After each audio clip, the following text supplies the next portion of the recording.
Thank you, Alex. 22 minutes past 8 is the time. Now, it's just over a year, nearly exactly a year ago, since I first met Katie Neves on my afternoon show. Now, Katie joined me as Martin for a frank discussion about, openly and honestly, a story of transitioning from a man to a woman.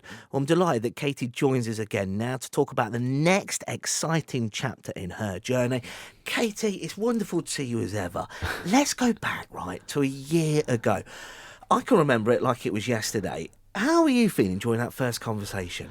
Well, good morning, Adi. Thanks for having me back. I mean, well, yeah, during that first conversation, it was on the back of my coming out video, because I'd very publicly sort of come out, and I'd put this coming out video on Facebook and YouTube and all my other social media, and sent it out to all my clients, very nervously, not knowing what the reaction would be.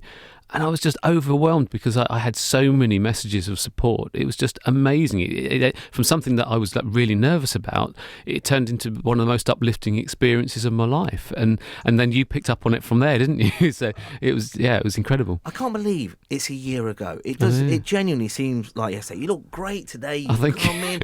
I mean, has it been easier in the respect you have been so open, you've been so honest, you've tried to address all these questions that people daren't ask, everything from kind of like, making sure that your colour palette is right for what you wear, to having makeup, to, all of these questions that no one would ask about. You've answered so honestly, haven't you? Well, that's what I'm trying to do. I'm trying to bring people along on the journey, just to try and demystify the whole thing, because there's a lot of misinformation out there, and I just want people to see that trans people are just ordinary people who just want to be happy, and that's all it is. Was it in the back of your mind, Katie, that it could have been a negative response? It could have gone the other way. You could have lost business. It could have been almost one of those things that, not that you regretted it, but it just had such a detrimental effect. Oh, absolutely. It was massive. I mean, my whole livelihood was resting on it, because I'm a freelance photographer and filmmaker, and all my clients, I'm not on contract with anybody, so if people had a problem with it, they would just not phone me. The phone would stop ringing, and that was what was not in the back of my mind. It was in the forefront of my mind. What's the reaction been like? It's been incredible. It's just been business as usual. I've been living full time as Katie now since the 2nd of September, so it's been about 9 months now. And when I first started going out as Katie full time, I was really worried what it would be like going out on jobs. But it was great. Everyone's treated me with utmost respect, and it's been fantastic. I've been so pleasantly surprised. It's been amazing. Tell me, you have had such a huge reaction online from your videos, from documenting your story. Tell me, what have those pinch me moments been when people have got in touch with you, telling them that you've inspired them? Well, I've had so many. I mean, I have usually after every public sort of appearance that I do, media appearance, I get contacted by other trans people, and lots of them are struggling with it. And I mean, that's why the suicide rates are so high for trans people. They're just crazy. And so many of them are struggling with it, and a lot of them are in self-denial, and so I often end up just giving them a bit of support. So often it can be on the phone, and often they're even too frightened or too shy to even phone me. So we're just having Facebook messages that last for quite a long time, and I just give them a bit of support. So I have loads of that. And this is now a year on, Katie, because there is now this huge, new, exciting chapter that you're going to embark on. Tell us about that. Well, yeah, absolutely. What happened is basically it's basically on the back of doing all these media appearances and public speaking and everything, I've become this trans ambassador. So I've been doing a lot of public speaking anyway. So I've just launched this new venture called Cool to Be Trans, because I wanted to show other people that I'm cool about being trans, and I want other people to be cool about trans people.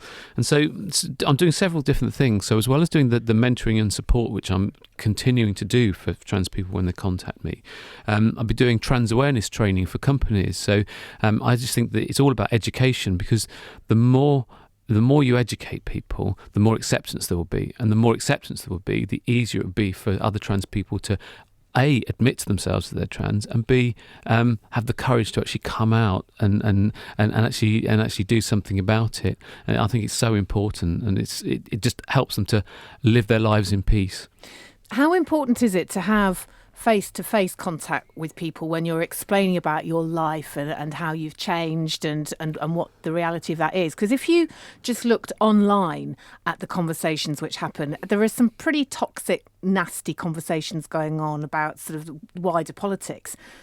So the face-to-face thing is important, isn't it? It is very much so. And I think you've seen it yourself, because you've seen that, just an ordinary person. Exactly. And I think that's the thing. I think when people meet someone like me, then hopefully I can sort of just change their minds, and they can just sort of say, oh yeah, they're just an ordinary person, and they've got the same worries that everybody's got, exactly the same. How does that affect your confidence? If somebody says something nasty, something poisonous to you when they meet you, or some derogatory comment, I mean, how do you bounce back from that, Cato?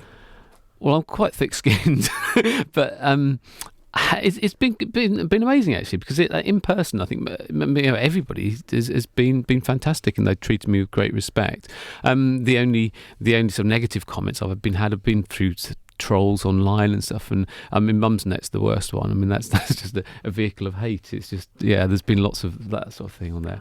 Oh, it's terrible. So there's stuff like that, and I did a video recently for ITV News, and so I shouldn't mention that at the BBC, should I? Sorry, whoops, I'm out the door. We'll let you off this one, Katie. I'm out the door. Sorry. We'll let you off this one. And from that, the majority of comments were fantastic. They put it on Facebook, and within in the first week of it being on Facebook, it had 20,000 views, and of course it got lots of comments. The vast majority of those were positive, but it did get some negative ones as well. But I was expecting that, and I just let it go over my head, really. I thought, well, they're hiding behind false names. I don't know them, they don't know me, so their opinion doesn't count to me. So, what would you say? So, Call to Be Trans is going to be launched. This is the exciting new chapter. That you are helping, you are educating, you are encouraging people to get in touch. What's your message? Okay, for anybody listening to this today, they're saying, "Well, what a load of rubbish! I cannot believe this. There's no way businesses are going to need this. I don't really believe in what Katie's saying."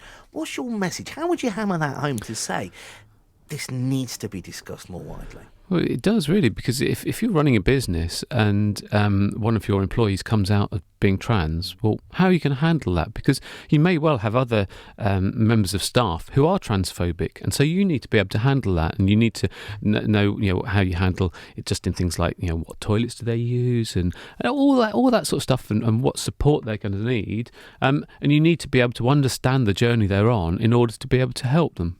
Katie, it's great to see you as ever. You've got to keep us up to date and keep us informed of how this new chapter is going. Lovely to see you today. If you'd like more information about that, about what Katie Neves is trying to achieve, all you need to do is head to www.calltobetrans.co.uk. That's www.calltobetrans.co.uk.